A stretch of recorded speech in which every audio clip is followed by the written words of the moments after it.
to that camera for whatever reason. Okay. So anyway, yeah, and you can take it off here. So Okay. whatever. All right, first I need to get the meat rail out of our way. You want to show that? Some people Okay. bring around. There's different, but this one go down, detach it, then attach the spring. On the other side, we just wiggle off there. Get it out of the way. Okay. We'll go ahead and pull this off. There's a good chance that the hammers might be bobbling because it hasn't been serviced in a little bit. So let's see if that's the case. Let's see what the regulations do.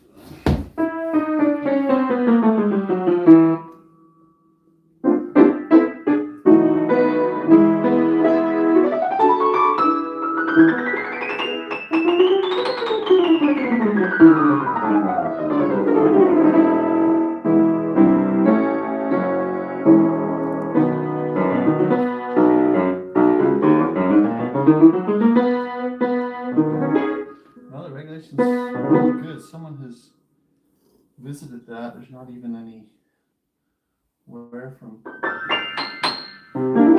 lost motion, so that's good.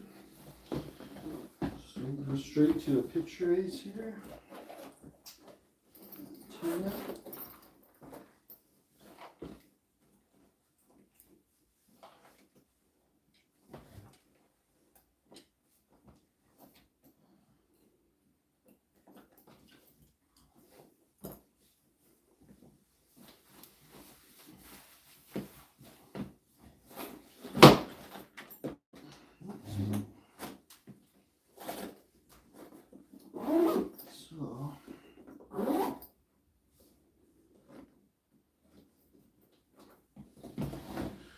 Since the phone is the camera, I have to use my other tuning machine for the pitch raise, which works fine.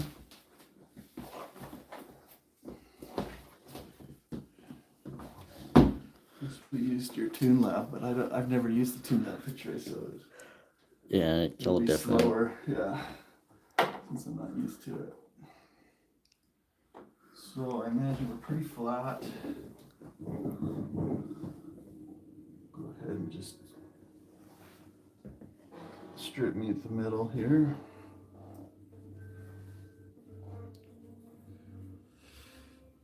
So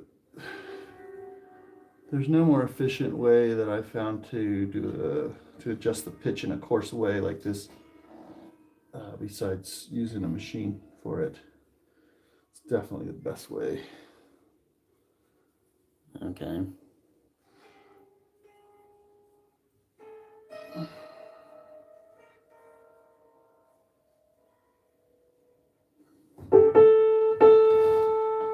So actually the A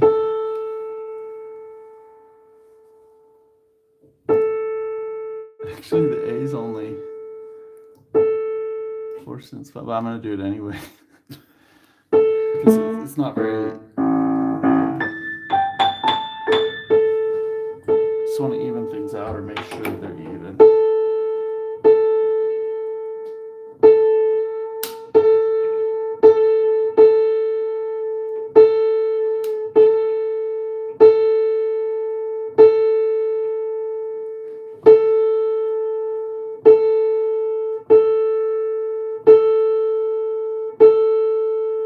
You know what I could do actually for fun? Do this guy. I forgot that I had this today.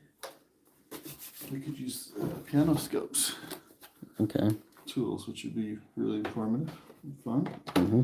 It's got a great pitch race program here. Don't see the secret code. Okay, there isn't really a secret code. Okay. All right. Yeah, that drill right there. All right, let's get piano scope going. We're going to create a new one here.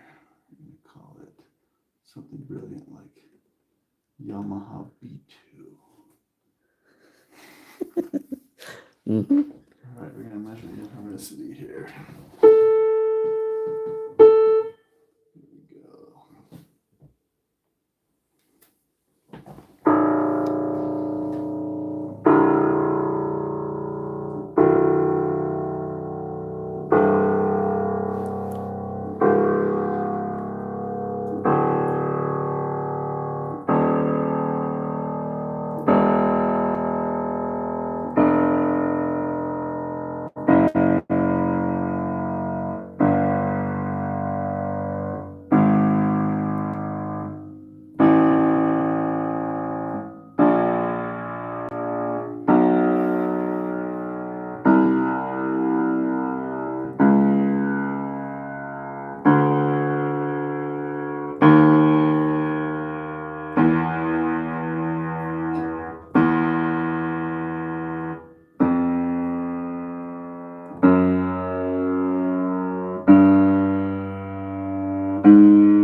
Let's do this.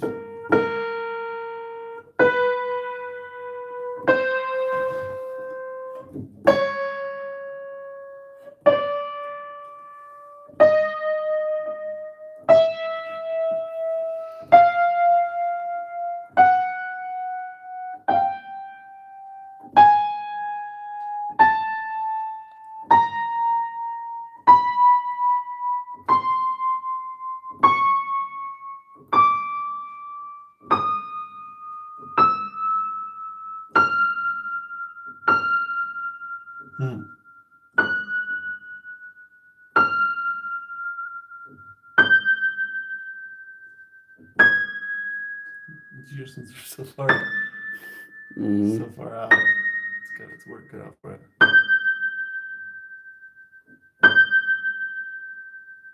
There we go. Got it.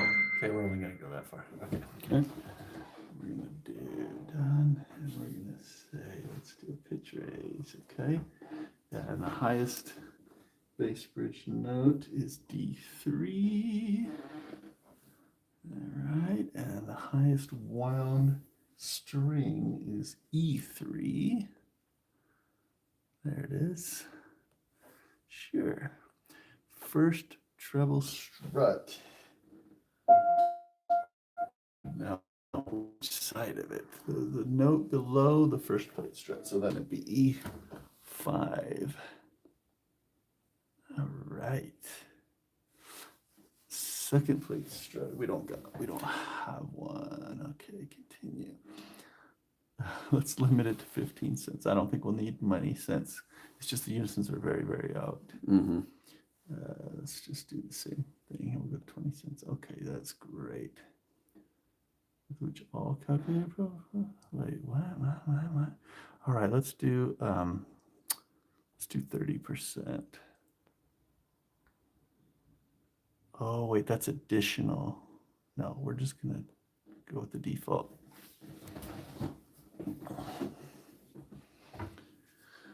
Okay, we're gonna use the existing measurement. And this is where the pitch is for where it should be. Oh wow. So, but now the trick is, where do I put this one? Because I don't have a. All right, let's go.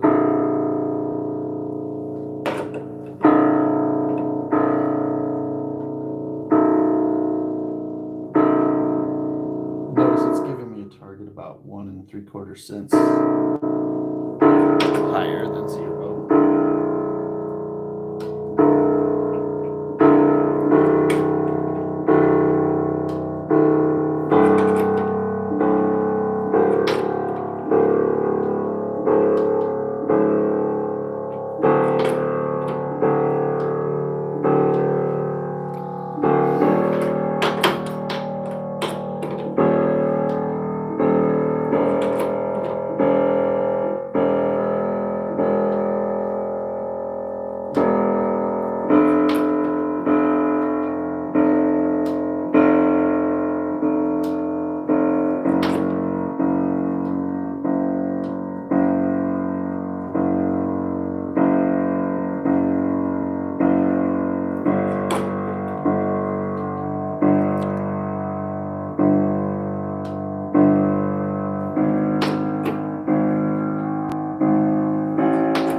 It's kind of all over the place, huh? Yeah.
Machine.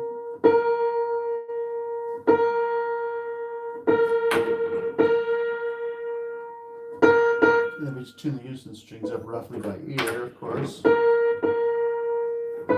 one string of the machine. It just has to be really rough for this first pass. Anything more picky would be a waste of time.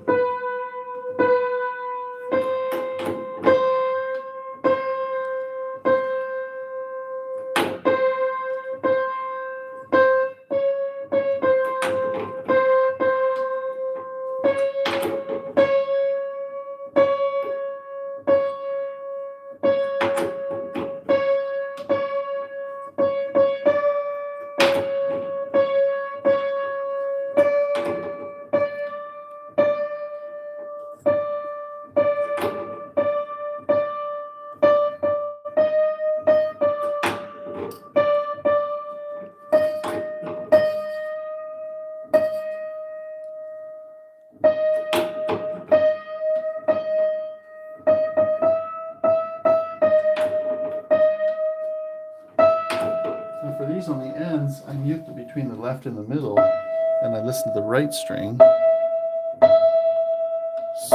And then I can just walk my mute to the left and then tune the middle to the right. And the right to that, and then the opposite on the other side. That doesn't always work. Just depends on how the strut goes. Like here, I have to go here, and I'm listening to the middle now.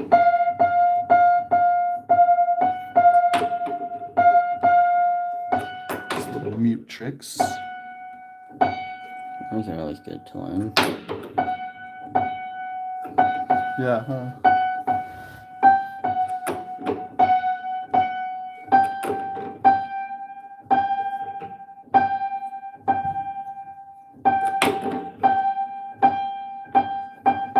A lot of times on a piano, you can see where the hammer's been hitting the string, so I'm going to go above that so it doesn't hit the hammer. So the hammer can freely hit the string without hitting the mute. And then at a certain point, I'll go below that because there won't be room on top. Maybe right here. It's okay if it rings.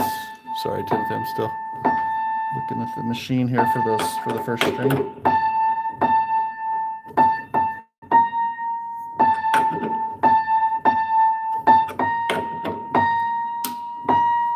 So, what do you think? Good thing we did a pitch raise? Mm-hmm. Definitely. Yes, very good idea. If I had just taken into account the A4, I would have been thrown off, and then the tuning would not end up very well. Mm-hmm. Would have been all not so stable. Yeah, because whichever direction we move the strings, by the time we put all the tension on the bridge, which pushes the soundboard down, by the time we put all that tension on or take it off, the overall effect on the neighboring strings is it's going to change the pitch about 25% of the amount you moved it. Okay. Which is about, for every 4 cents pitch change, it's going to go back the other direction 1 cent. Sometimes more. So all these machines take that into account, and they're able to say, well, this is where the pitch is, so what is that percentage above there? And they even go further than that. They're even smarter than that. And so like this system is. So the result then is after your coarse tuning, your string should be pretty close to where you want to tune them, close enough that phenomenon of it changing 25% won't affect your fine tuning as much.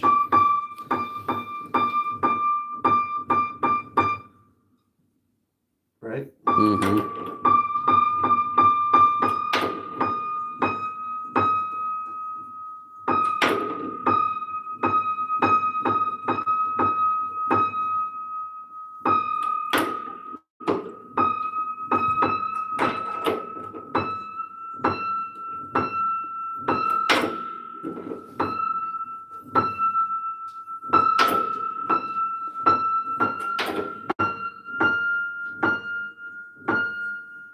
These are great pianos. I love these Yamahas. Oh yeah. Really, really good quality. When people learn how to tune, they learn really quickly that they would love to be tuning a Yamaha. Yeah. Is that the case with you? Mm-hmm. Yeah, me too. Like I'll go out and tune. I'd rather go out and tune like 10 Yamahas as opposed to one Wurlitzer spinner or something like that. Kidding. No kidding. Or even 3 Baldwin Acrosonic spinners. You know what's so weird? This concept of a pitch raise, or it can work the other way. If the piano's way sharp and you need to knock it low, it actually comes back 25% sharp.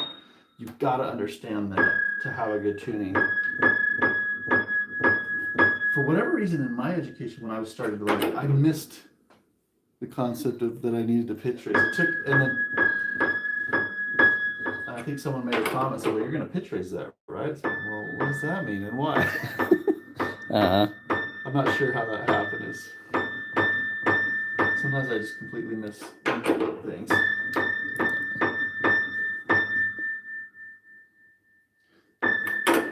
So there are people that advertise themselves as tuners and they'll go out, but they won't pitch raise. And they use a machine or something, they think their tuning is good, but it's far from good at that point. Yeah. About how far flat would you recommend doing a pitch raise? Well, if it's 25%, that means, and your goal is to have a tuning within a cent, which should be a good goal. Mm-hmm. Or better. That means if you're more than 4 cents, one way or the other, you're going to want to do a pitch raise. Okay. Now, certain pianos, when you get to know the piano, well, it's not as big a deal. And you can do certain other tricks, like, let's say if it was 6 cents flat, you could just tune it 1.5 cents or 2 cents sharp, the whole thing, and you'd end up at whatever your target was. You know what I mean? Okay. So as long as the piano's fairly consistently in tune with itself. So Okay. that would be a shortcut for a regularly serviced piano. And other pianos don't respond as that 25% isn't quite the same on them. Okay. And here's another way to look at it too. They used to talk about floating the pitch of the piano. That means if it was winter and the bass and the treble were pretty well in tune, but the tenor had gone flat, say, well, I'm not going to do a pitch raise. I'm just going to tune it to pitch right then. And this might end up going a little flat again because of how out of tune it was. But then they said that's okay because then summer's around the corner. The humidity is going to go up and it's going to want to go sharp. So to counter that movement, you're kind of letting it wander a little bit. That used to be a concept that tuners talked about a lot. Yeah. I use that in a university setting because the pianos are tuned so much and they swing so much. Okay. Like when it goes 8 cents or whatever, I might just tune it right up to pitch because it's just in that one section where the strings are affected the most.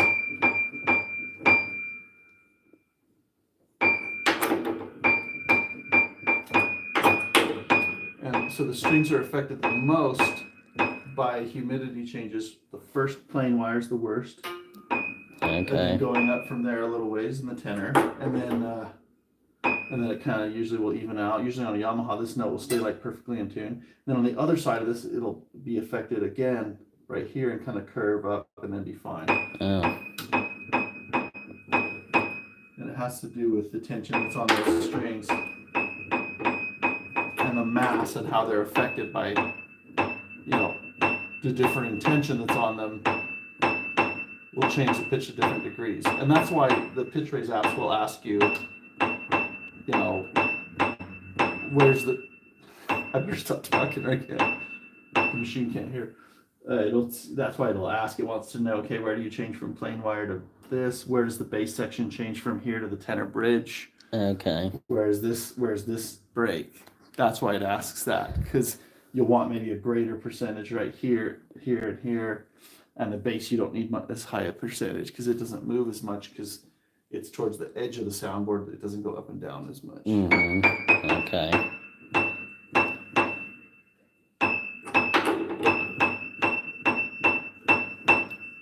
Which begs the question why piano's so out of tune. It's mainly humidity changes.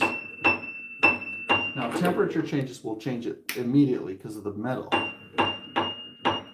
But then it'll be kind of more or less a wholesale thing.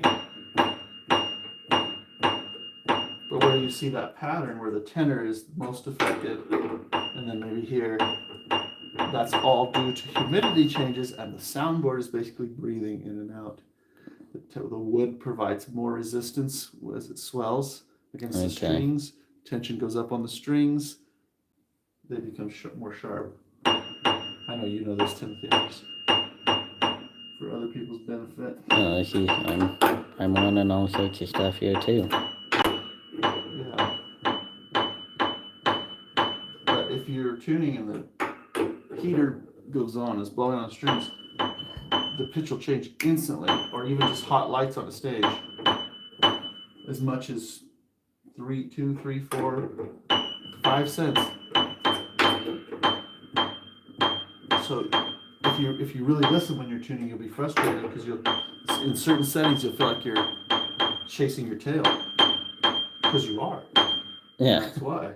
The strings are getting heated, cooled.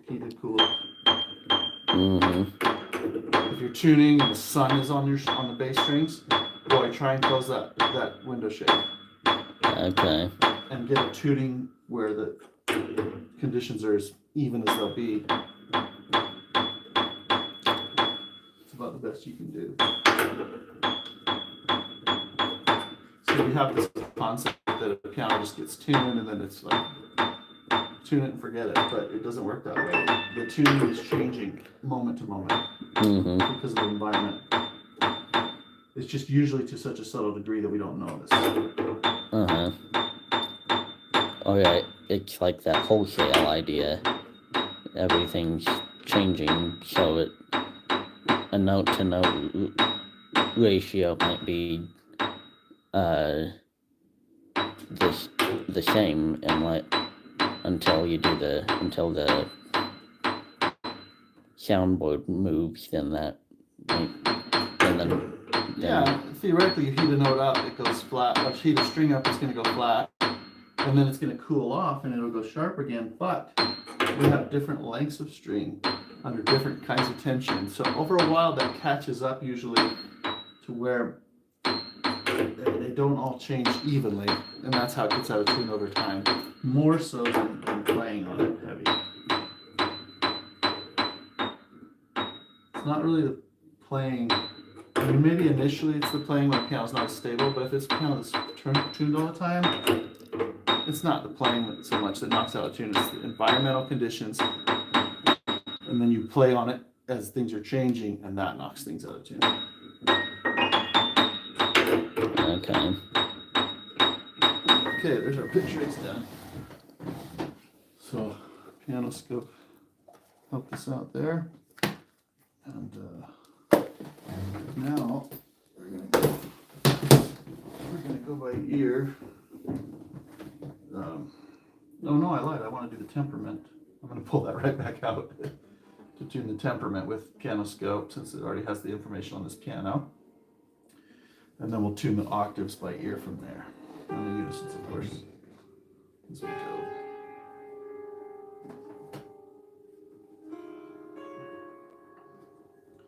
Now, this morning I did a stream, and I was explaining a lot about how I'm tuning these octaves and my approach, but it wasn't very clear, it wasn't very audible. So hopefully this will be better.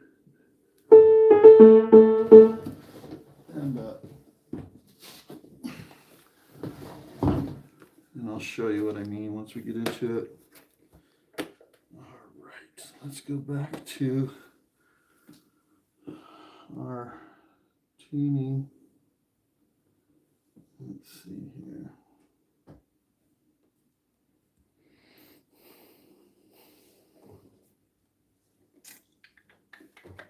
Okay, now I think.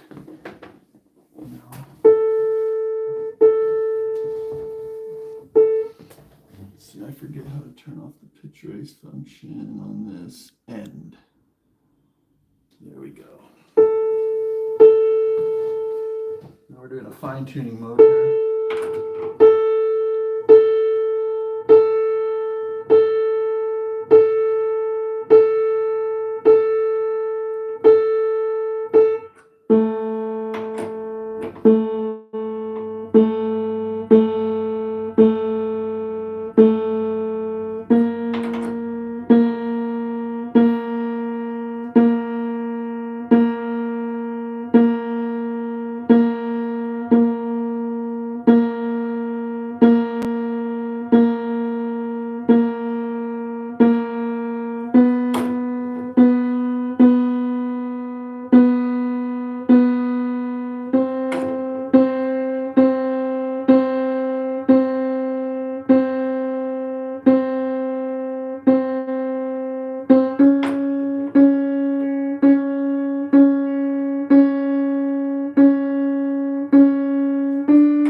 as wide as I would tune it, like the widest I would tune it by ear.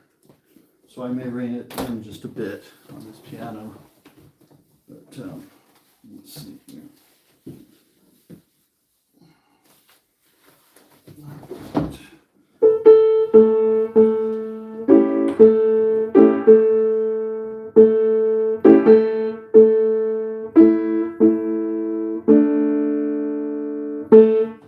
So I contracted just a little tiny bit. Now what I'm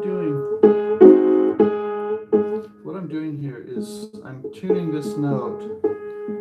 I'm priming my ear by playing the notes of a dominant 7th chord.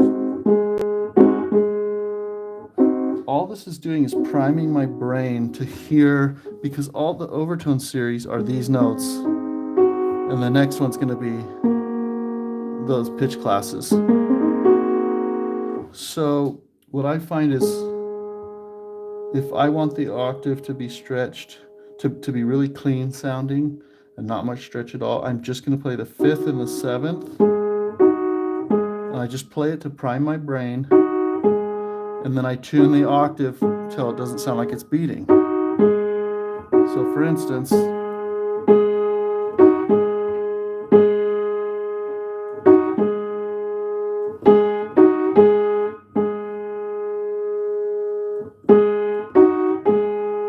but now watch, I'm going to add the 3rd, 5th, and 7th, and we're going to see what it sounds like when I play the octave right after that. Now all of a sudden it sounds like there's a beat. Okay, here's this version. Now this version. It's spooky. I haven't changed the tuning of this note at all, but so that's going to force me to tune it a little bit flatter.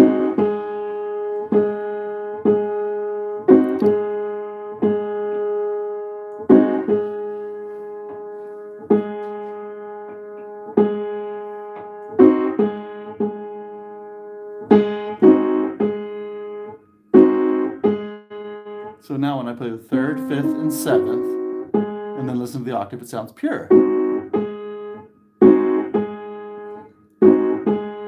Now I'm just going to play the 5th and the 7th. And it sounds like it's beating. Mm-hmm. Isn't that weird?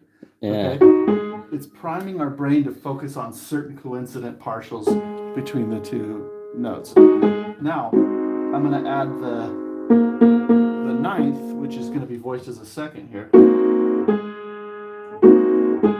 It sounds like it's beating again. I'm going to tune it till it doesn't sound like it's beating.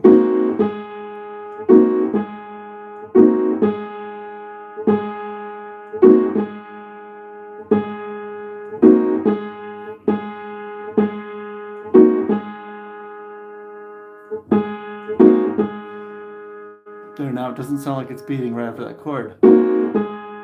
But now I'm going to go 3rd, 5th, and 7th. It's beating. Play the 5th and 7th. Sounds like it's beating. Okay. Now, the piano scope default setting, when I listened to this A, it sounded correct to me when I played all those members. And I know from experience, usually on most pianos, that means that the octave is stretched a little more. But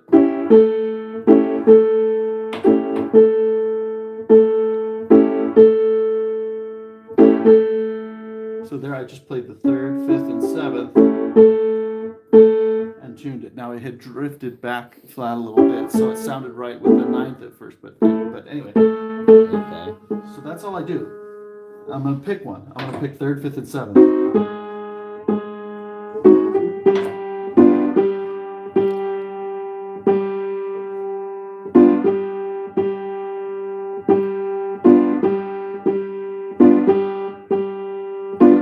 Here's the most tricky area because you're making the largest compromises.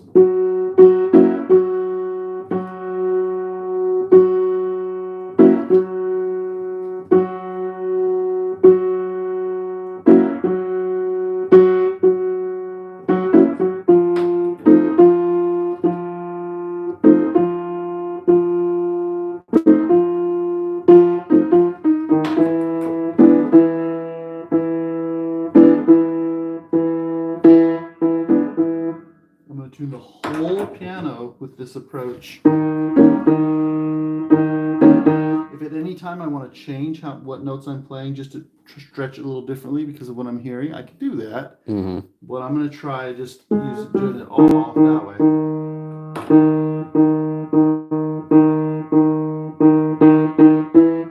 Let me go ahead and tune the unison on the temperament.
Talk about my technique for stability really quick since I have the opportunity of having Timothy help me. My concept of how you tune is there's a macro adjustment and a micro adjustment. The macro adjustment is actually turning this pin in the wood, in the pin block, and you can feel that when you play around with it. You'll get a feel for that. The micro adjustment is only just leaning and putting pressure or massaging it one way or the other, okay? And you mostly want to do that in this kind of a plane, not so much this plane or a combination, usually, okay, as the default. So if my macro adjustment is not right, there's no way I'm going to get that note stable. And you'll kind of tell because it wants to, as you test it to either side, it'll gravitate towards the right pitch. So here's how I tune.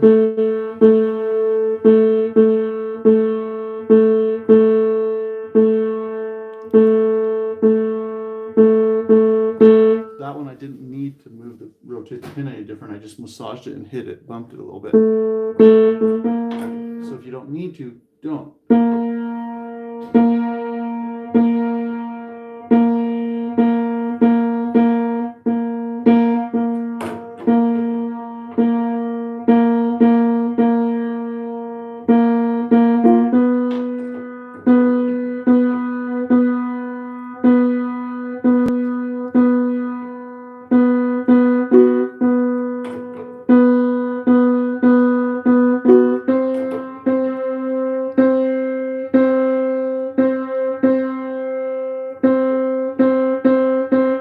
Listen to it as I play it, and then I may put pressure to either side to tell if it has more potential to go flat or sharp. I don't want that. I want it to have kind of equal potential.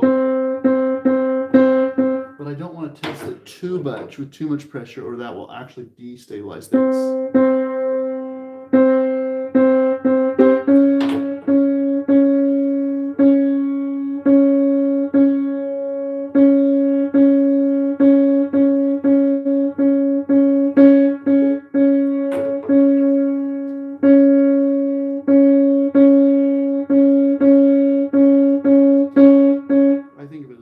A ball on top of a peak or a point, except the ball wants to be pulled one way because it wants to go flat, right? But that's what you do, you just balance it.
flat side because it wants to fall that way. So you're just kind of helping it a little bit.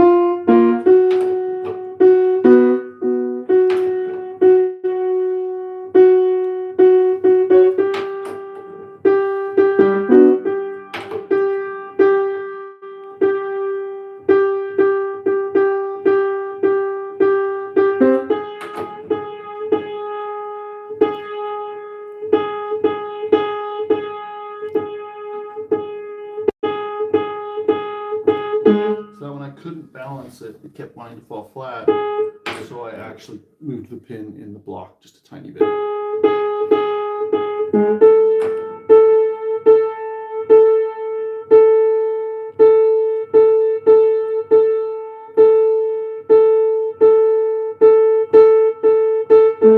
And you'll see me try and balance it without moving the pin.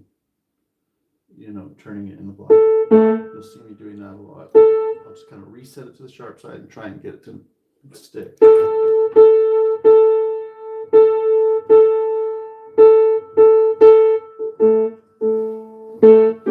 going to listen to these octaves now differently because now the strings are open.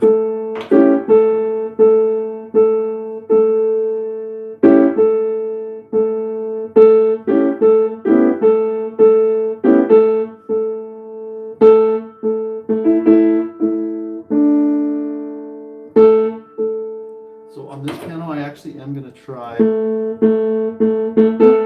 the plain wire up here, I'm going to try playing the 9th, 3rd, 5th, and 7th.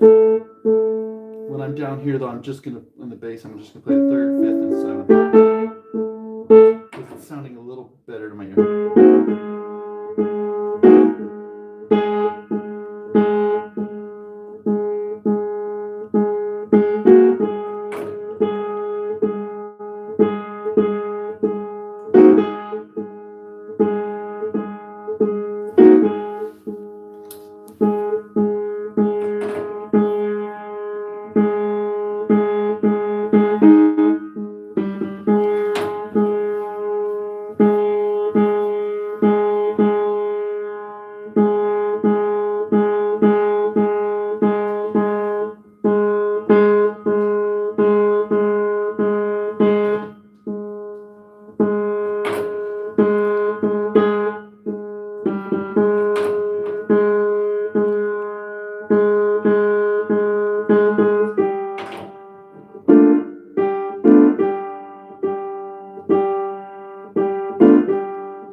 Found this on a lot of the Yamahas I've tuned, that it sounds best to me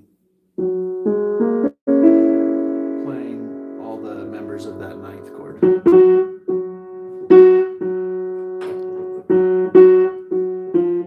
So it has to do with the inharmonicity of the instrument. How much tension's on the strings and how the sections, you know, vary.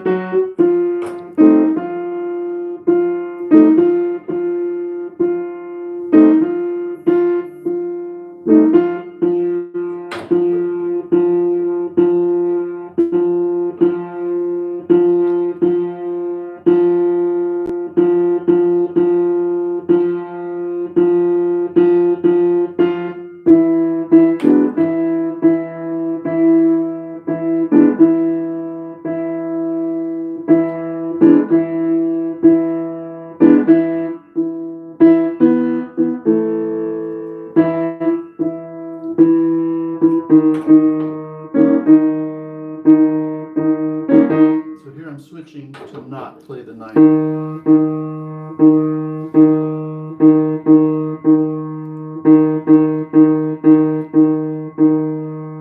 I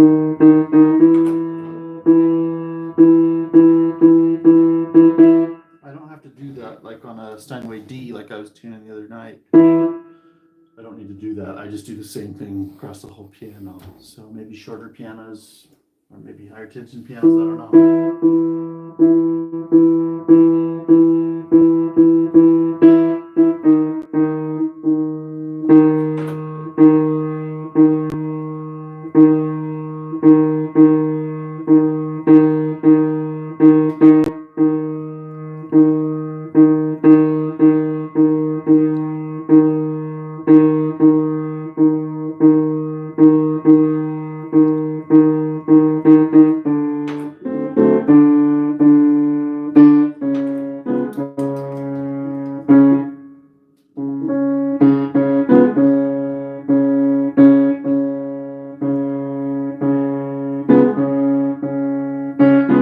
This is a totally new, different way of thinking of tuning Harley than I've ever heard anyone say. I've never ran in it anyway that does this, but for me, it's like like cheating because it gets good results to my ear.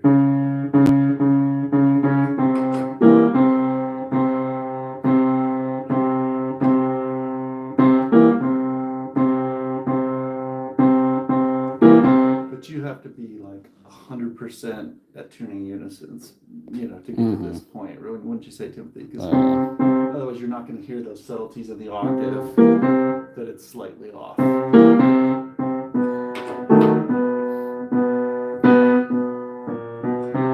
And then, just like learning to tune unisons, you do this for a while, your brain changes and you get more keyed into it.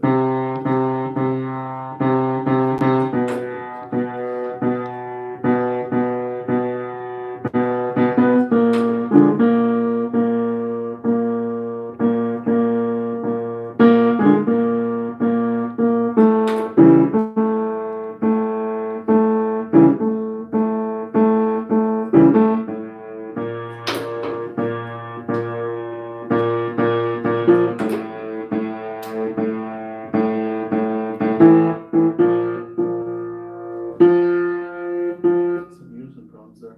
Oh, we forgot to tune that string. Okay. Didn't tune the left unison. There, now that sounds better. Yeah.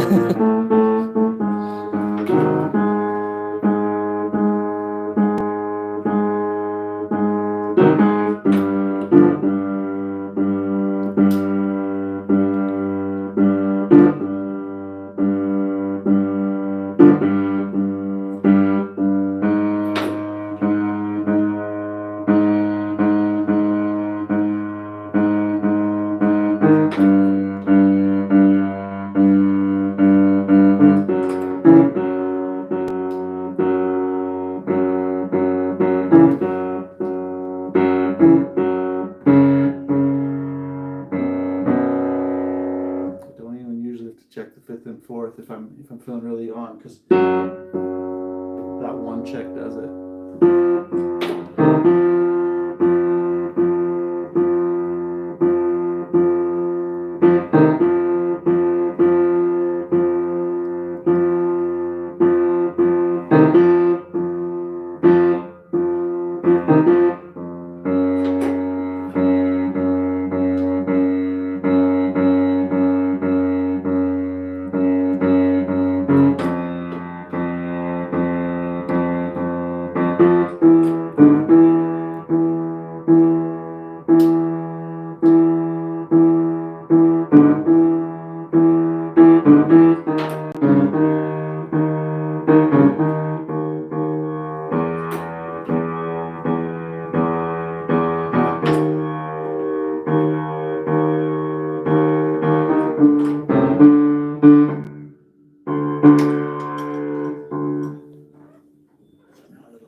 remember I was playing the 9th, 3rd, 5th, and 7th.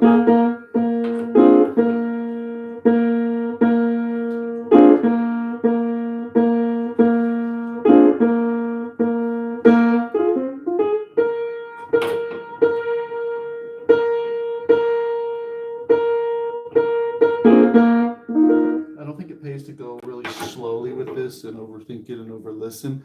I think it's got to be a reactionary thing. You play it and you make a call, whether it sounds clean or not.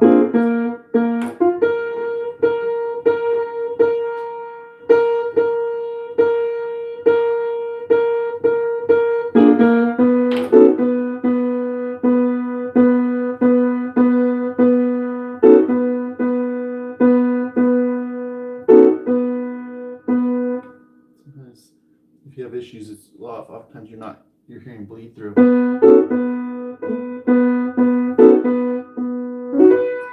check that your mute is really muting.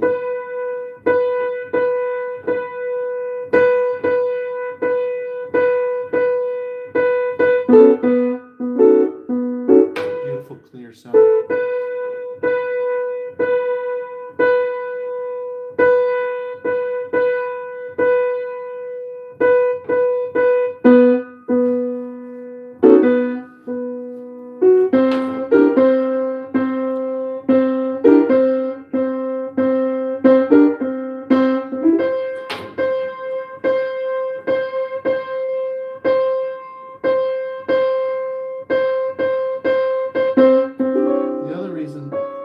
The other reason you have to be really good at unisons first, like expert completely the best, because I'm tuning off of open strings, right? Mm-hmm. If the unisons aren't spot on, there's no way you can hear that subtlety. Yeah. It's got to be totally clean.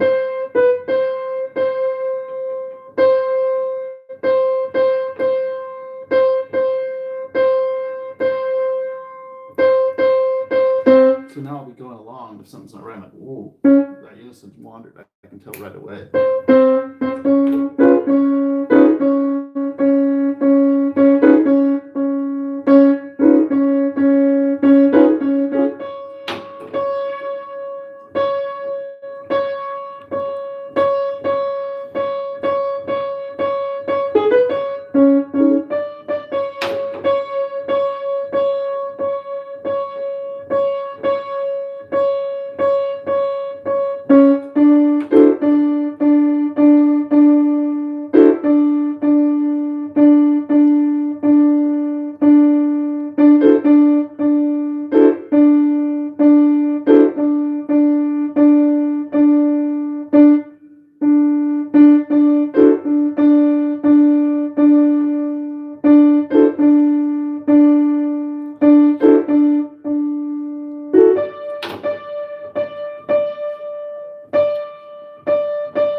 lot of bleed through.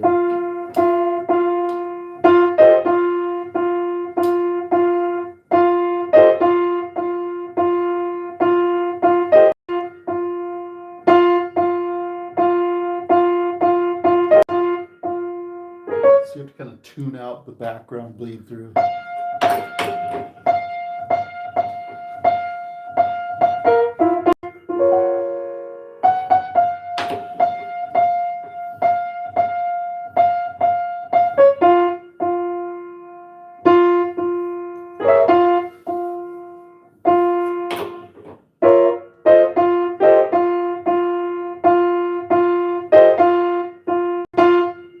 And then after I do the unisons and I check it and it still doesn't sound good, okay, I need to.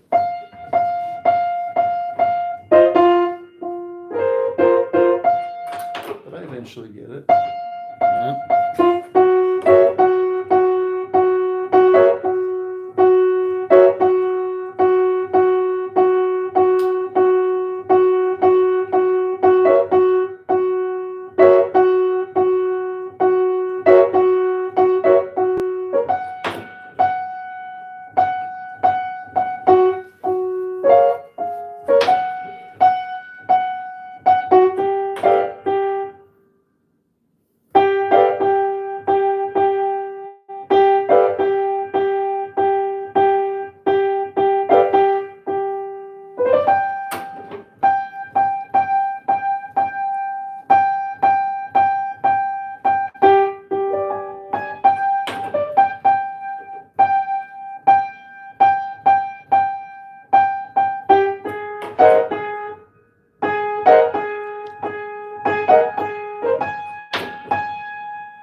Just 1 second, I'll be back to you.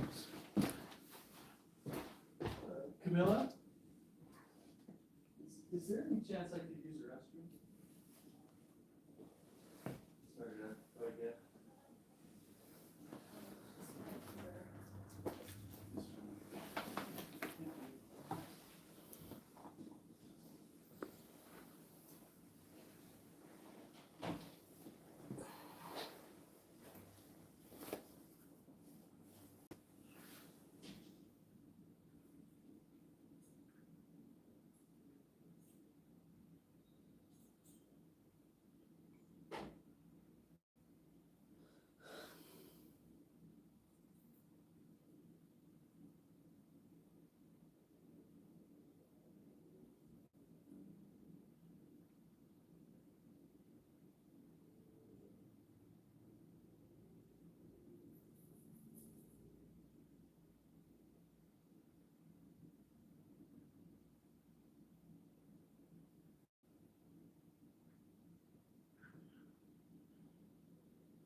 Getting old.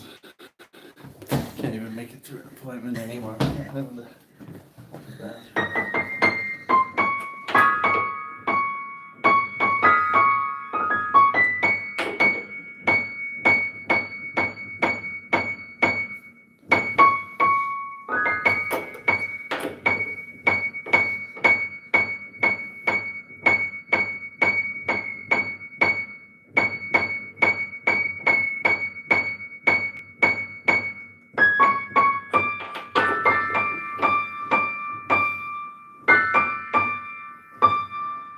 See, those unisons wandered a little bit.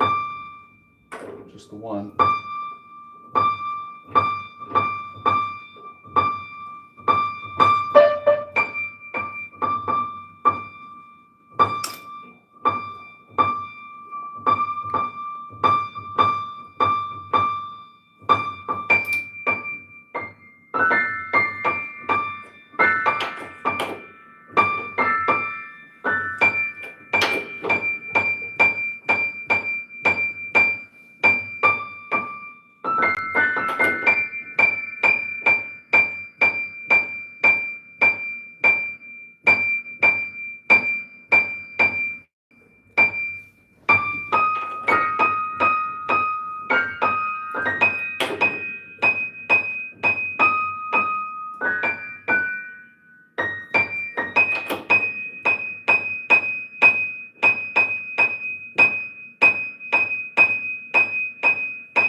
I actually started discovering this way of tuning when I was trying to come up with a better way of more accurately tuning the very high treble.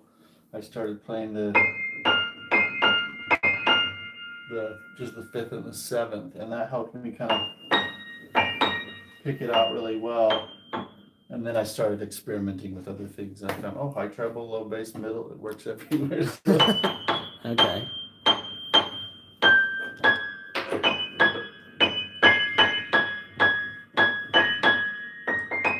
In high treble, it's nice because you also get a contrast of a dissonant chord and a very consonant sound, one right after the other. So the contrast helps you key into that contrast and tune a little better than would otherwise be the case.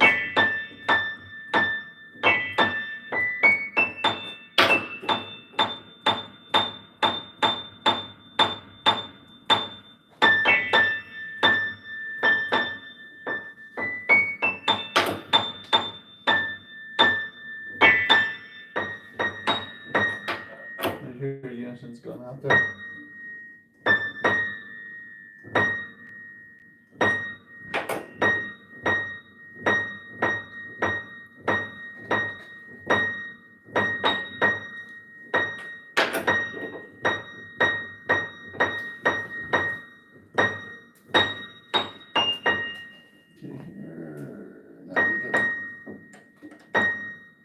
Now on an upright, it gets tricky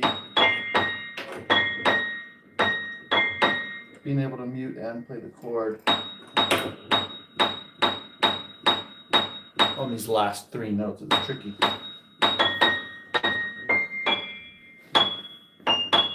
That's not right.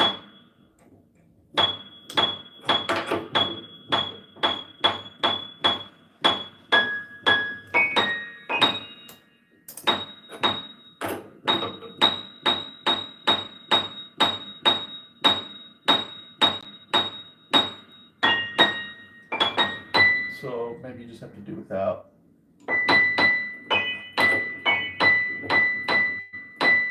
Just do the best you can.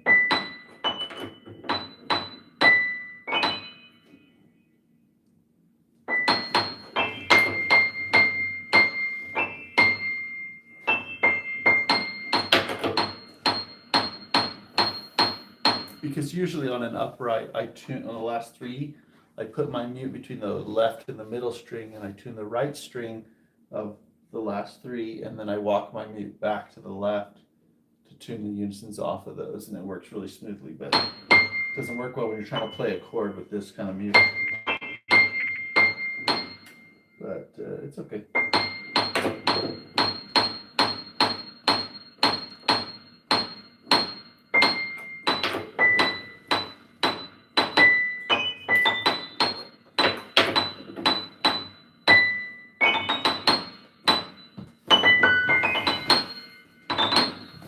Let's take a listen here.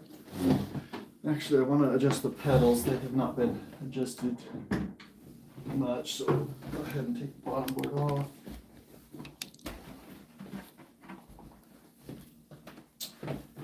Over here, for the sustain, we've just got too much play where it's not doing anything.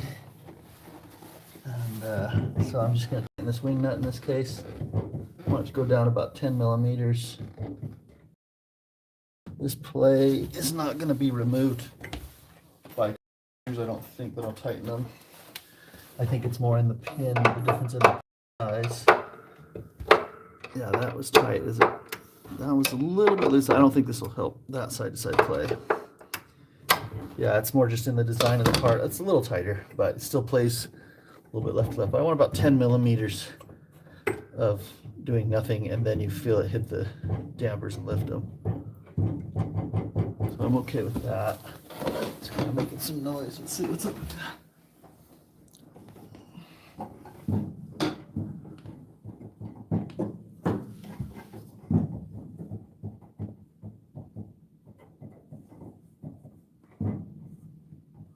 Okay, we'll tighten that one a little more.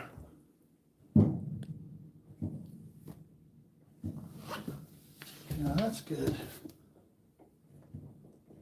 the left pedal, show the gap there. There shouldn't be any gap like that.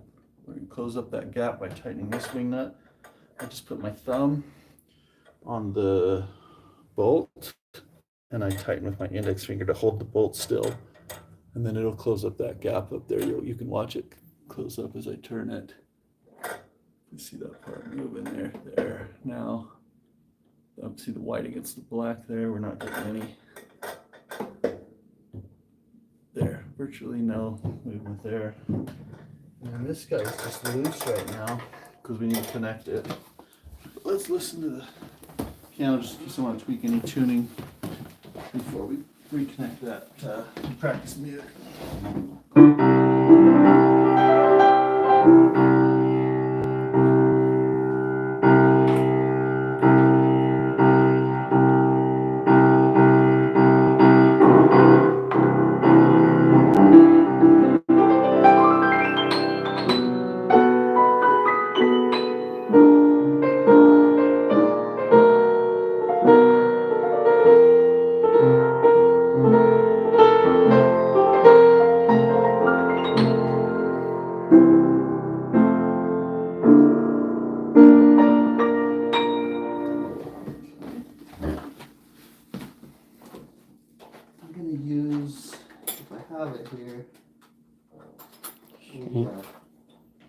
Brand new tool that I started making that I haven't even had a chance to use yet, but this is essentially for upright voicing. Just a tiny little single needle there. Okay. And then I can put this rubber booty on the back if it's hurting my thumb. So I'm just gonna do a tiny bit. Just right there. I can get in here and I can go straight wherever I want.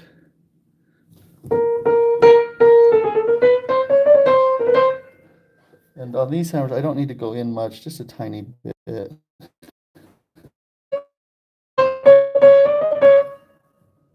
Just get rid of some of that buzzy jangle.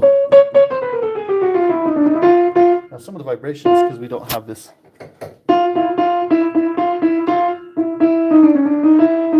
you just have to kind of ignore that, because you can't really connect that and get in here at the same time.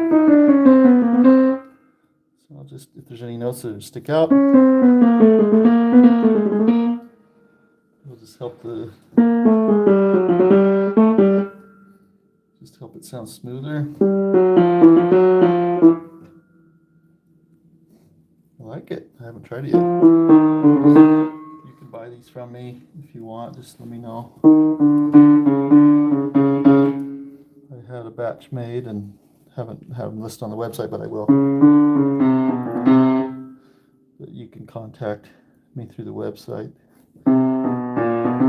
which is in the channel description.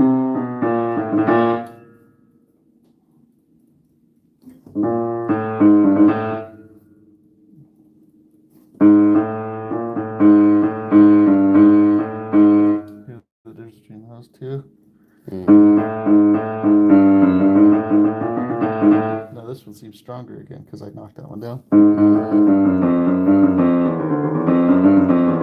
Sounds like I'm hitting the F harder, but I'm not, so I'm going to needle it. Presto. Presto Magico. So just go through and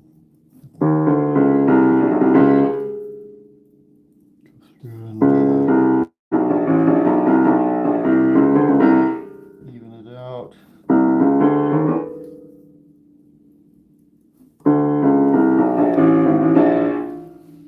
Someone says, oh, you're needling on the strike point. That's right, I am.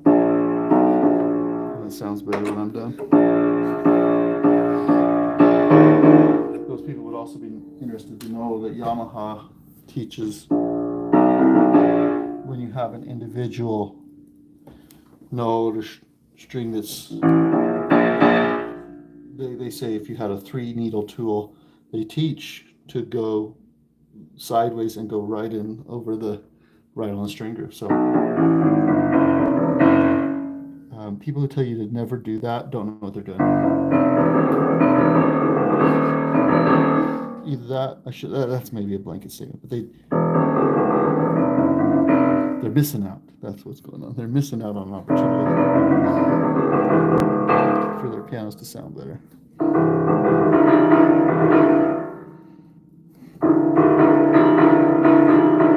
Ignore that buzz that's in there. I'm not trying to change the character of this piano.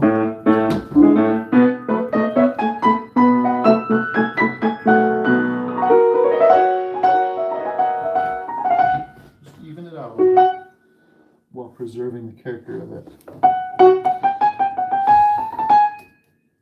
Just get it balanced.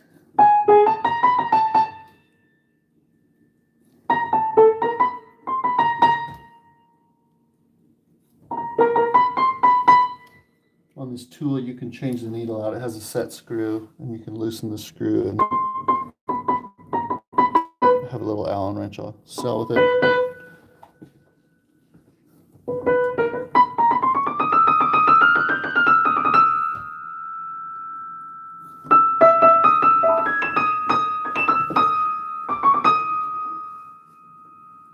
So that's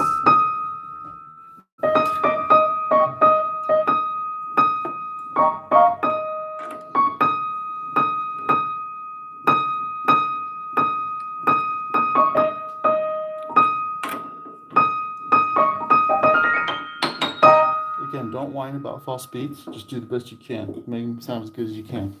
It's the way to deal with them.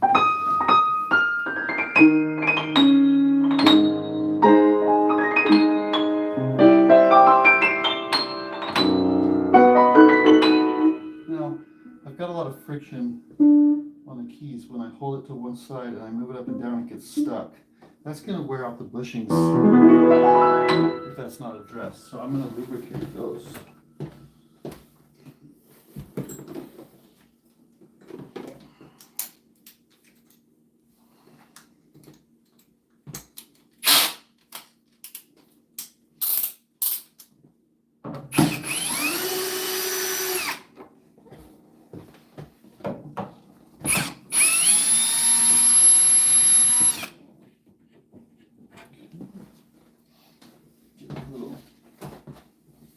Little baby crescent wrench.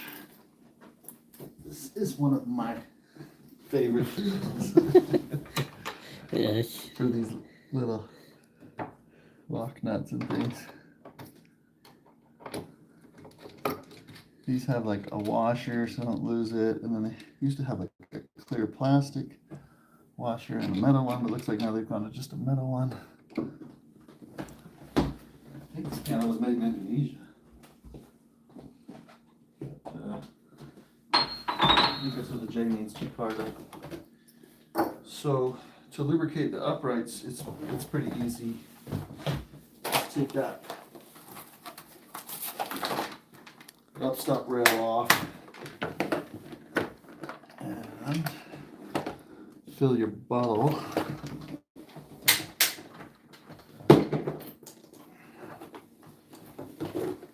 You actually have to have lubricant for this. So we're gonna fill our bottle here. Syringe style, we'll just suck the liquid up into the bottle.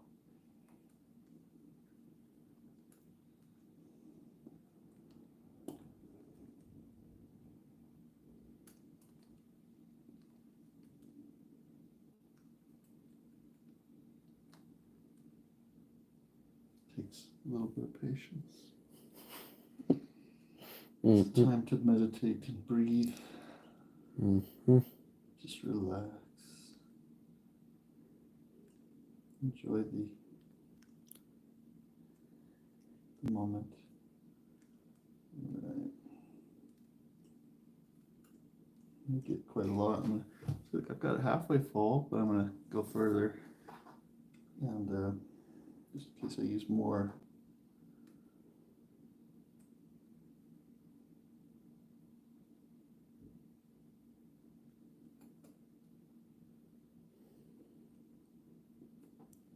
Breathe.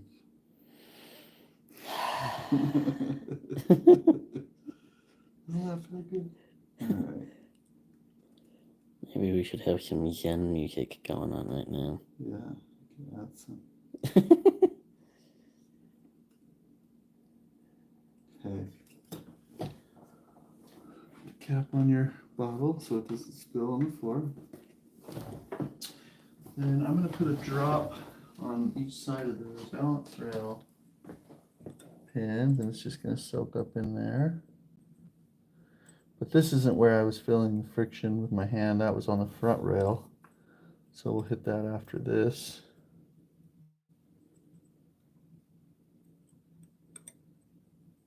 It's okay if you kind of splatter it like that. It doesn't hurt anything. It'll just dry up.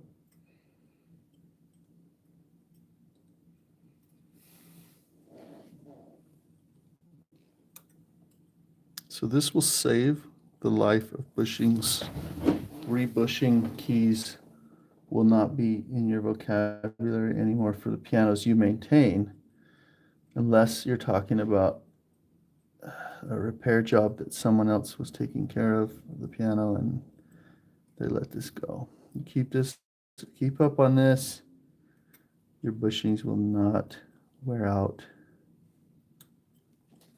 You don't, and you could have a 10-year-old Yamaha that already needs to have the keys rebushed because it wasn't done.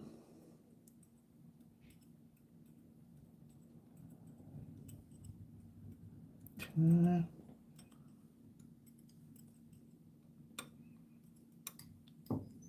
I treat this kind of like sight reading. I look at the next pin over that I'm going to hit on my last, and then it helps go faster.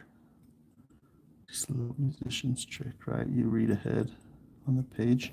Okay, so now, this friction is still there. What you're gonna do is grab the key, hold it tightly to one side, and try and move it up and down. And if there's friction, you don't want that. It shouldn't be. So I'm just gonna lift this, and I'm just gonna put a drop on each side of the front rail pin there, and let it run down. And that's enough. And I'm not getting the sharps. I'll just do the naturals first, and then I'll do the sharps after that, because it's just a little smoother. I can go like this and maybe come from this side if I want to be smarter.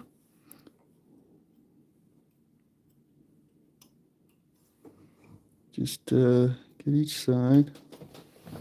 Actually, this was working better because keys aren't predictable and staying up.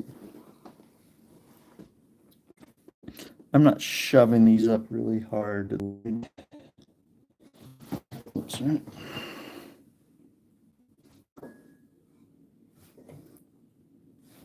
So there's obviously a bushing cloth up in that key. This will coat the pin.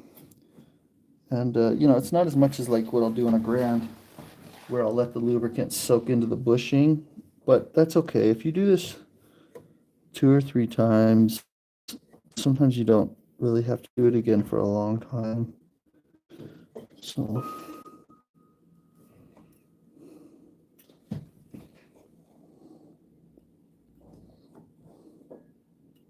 let's switch my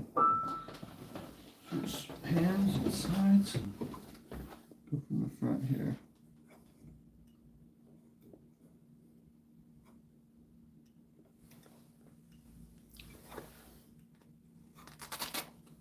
You ever done this?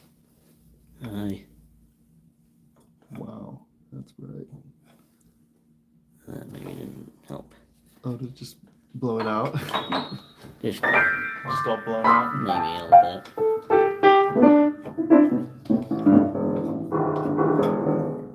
Like that's the fun part. Yeah. And I'm going to do the sharps. Okay. Now you'll notice the balance rail holes have gotten a little tight on this, but I'm not going to address that this time.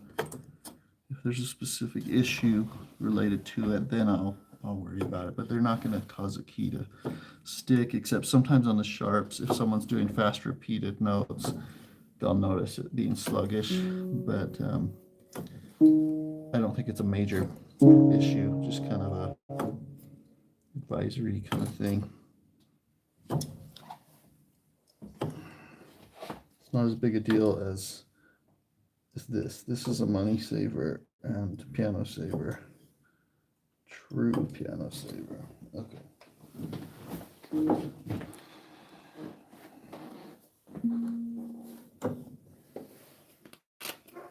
Okay.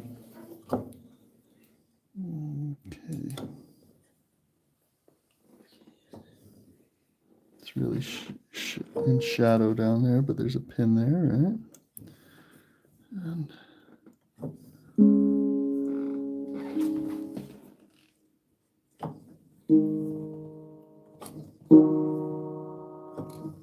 okay. Really, that's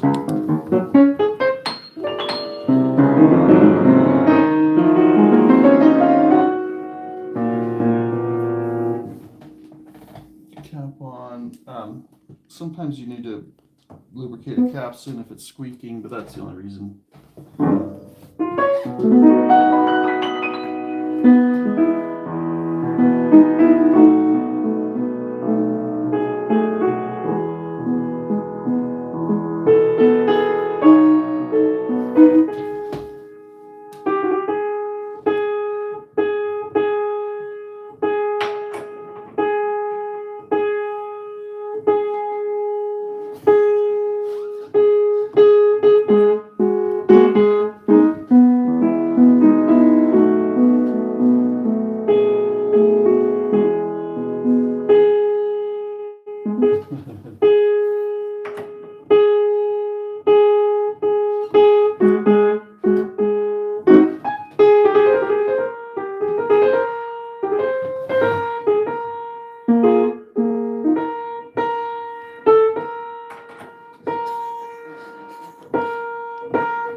I think what bothers me the most there is the voicing, the balance there is.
If you have a yucky sounding note that has two bass wound strings to it, the strings don't match very well. That's the problem.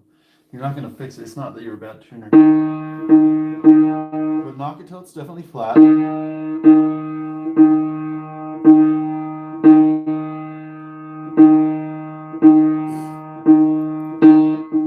bring it up to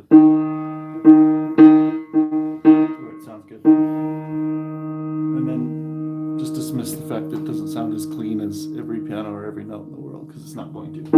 Okay.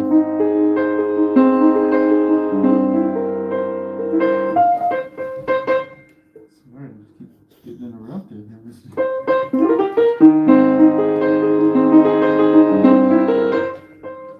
A little deeper here.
Second or third tuning from what I understand this piano's ever had since it was new. You know, go easy on yourself.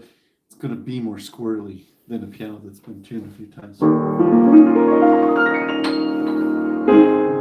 Don't fall to pieces if you find a note that's wandered a little bit.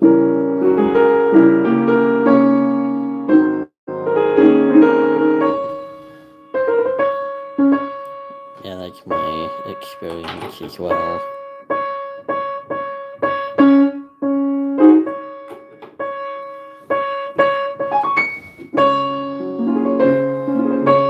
I really like that note for some reason.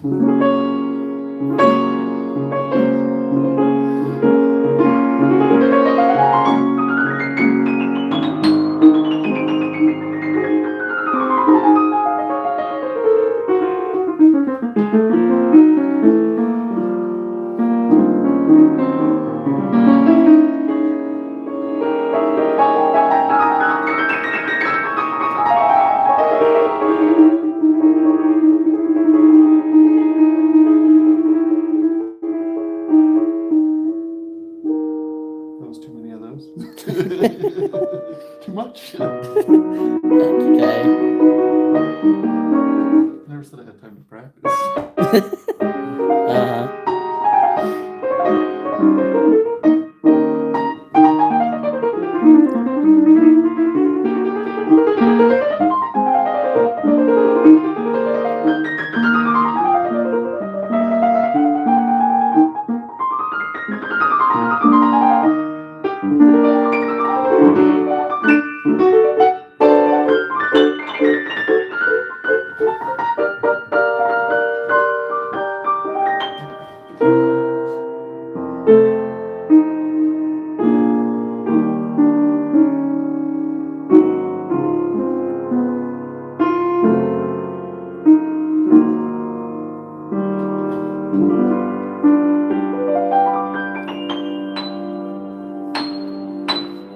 That sounds nice and clear out there, isn't it? Mm-hmm.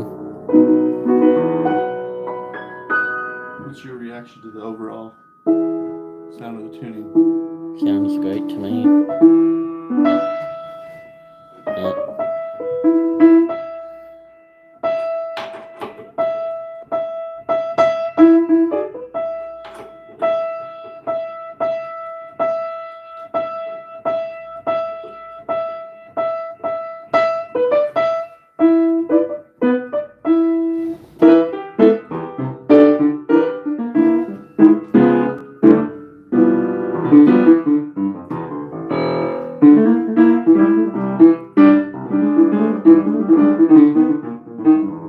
These are fun pianos.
Yeah, I'm happy with it. It's good. So we'll adjust this pedal here real quick. Let me stick the floorboard on. And you know, the more it's tuned, you know, over time it'll get more and more stable too. Oh, I gotta put the key up somewhere. So it's definitely worth keeping up on a piano like this. You know, doing the maintenance on it. Even once a year would be super. Yeah, keep it in really good shape. But the friction is gone on those keys now. I can move them freely when I'm holding them to the side. I guess I didn't mention that, but. So move these things in.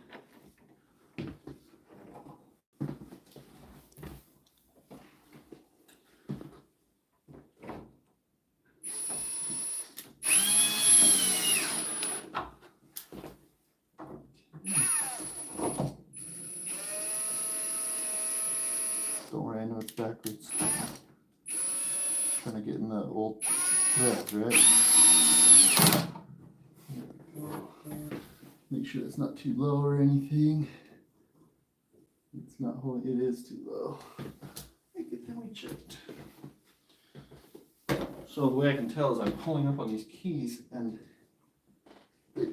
there's no breathing room here for them. They're hitting that rail. So the way I'm going to raise that is just in the middle. I'll blow it up more. So I'll release the top lock nut and just enough so I can raise this like so, and then I'll run up the bottom nut.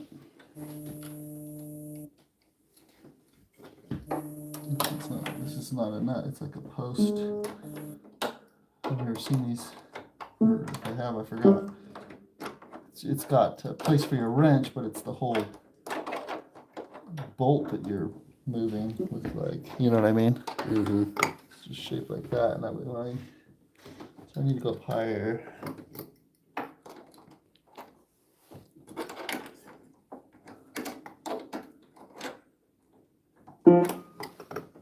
That's high enough. I want a couple millimeters of play. Right here we're fine, but here. So I have to go up quite a bit, actually.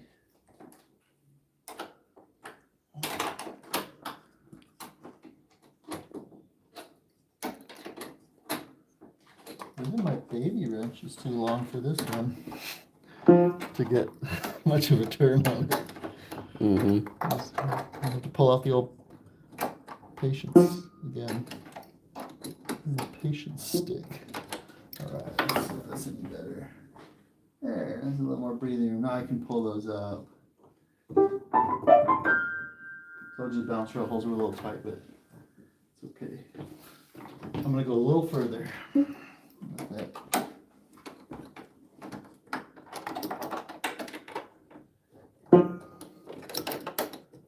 I'm only able to turn this about an eighth of a turn at a time, or less. That way I'm not hurting anything here that I'm hitting with my hand, if you're worried. There, now I have enough play. So you can move it up a couple millimeters, you know, without it hitting this rail.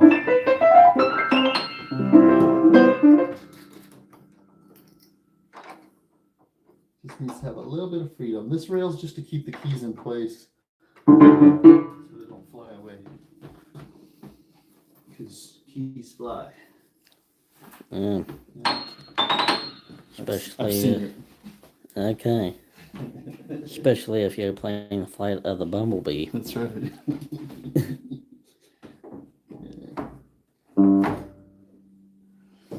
And then you can be careful about it. Okay, so we'll just stick this in the reverse of what we did before. I'll stick the right side in the hole here. And here I'm going to hook up the spring first. And then I'm just going to pull the whole thing down, hook that on, go like so. Now, we want to look at the adjustment here.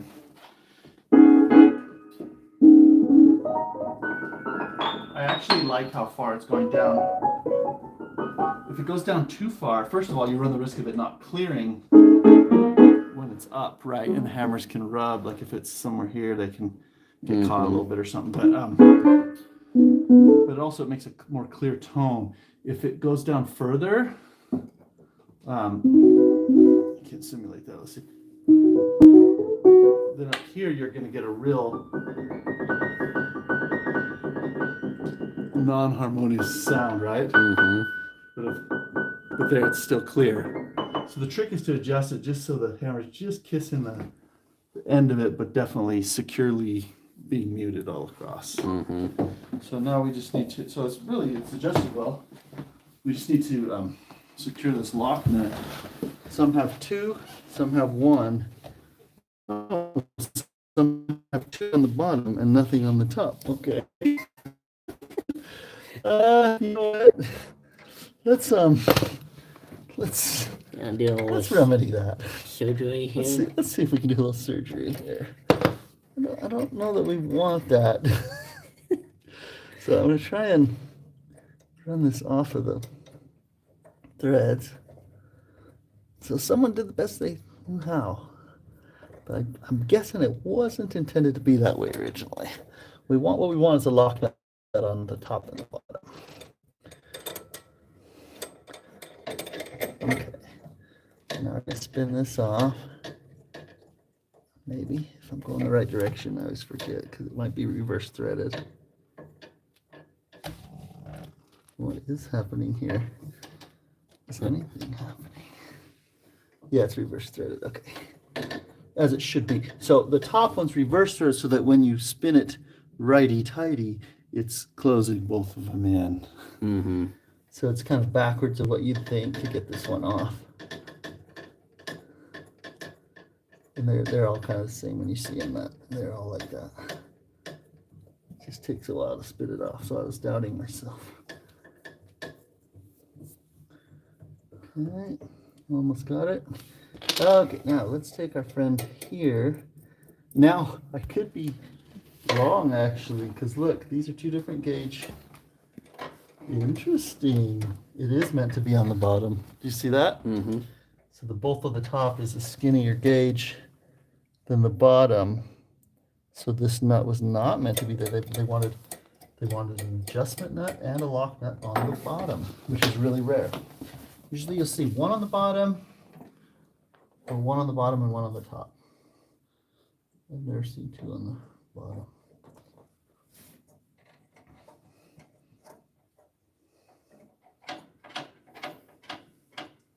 All right. Okay, we will go ahead and actually, so we want to run this to an appropriate depth where it's not going to hit the other post by the time we're tight, but that it's going to make for the correct height of our felt up top here. So let's just run this down a bit. All right. Oh, I need that connected. Yeah. Can you? There we go. Can you get him up there? Do I need to loosen it a bit? Maybe. Well, this is what we do. We just pull it off. Like, see, look, the problem is I can't get that up and over there. Just pull it off and stretch the spring and down, and then reattach. Okay. So now,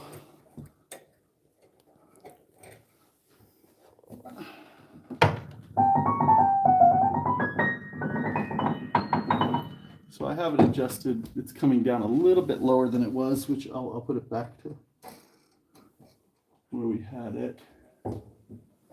That's not it. Something like this, where these are just kissing the bottom of that. So we pull this up. Still getting somewhat clear notes. I'll raise it just a tiny bit. Okay, now, all right, so I stand corrected. We will lock this in place. Okay, now it's not going anywhere. And in the up position, these should totally clear. And in the down position, it should just make it where all of them hit, but that it doesn't go too far down and make a strange noise. All right, so we can close up our pedal shop. Now, put this guy down here.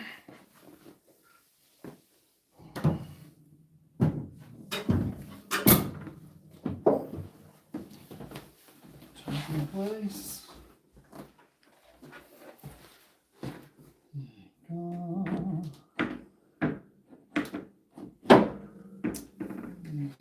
Just latch, pivot, and latch. Nothing special there. But I do want to put my special plug on my needle and also give a plug that I sell these. And you could buy one from me if you like it. Very useful. You'll have to contact me through the website if you want one. I don't have them listed yet. So.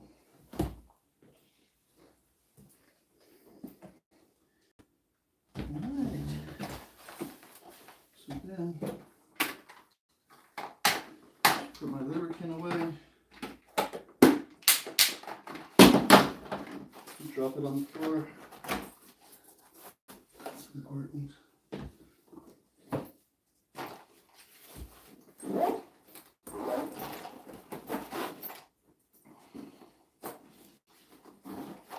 Now, I typically don't like to play the uprights after I've worked on them and I put the case parts on because it's such a letdown when you cover all that sound. So, if you want to leave feeling happier when you do it, just check it before you put it together. That's good. Now, sometimes it's a good idea to check it with the case down, just make sure there aren't any strange buzzes. But I'm guessing we'll be all right.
anything weird. Sounds fine to me. Everything's working fine. So, sayonara.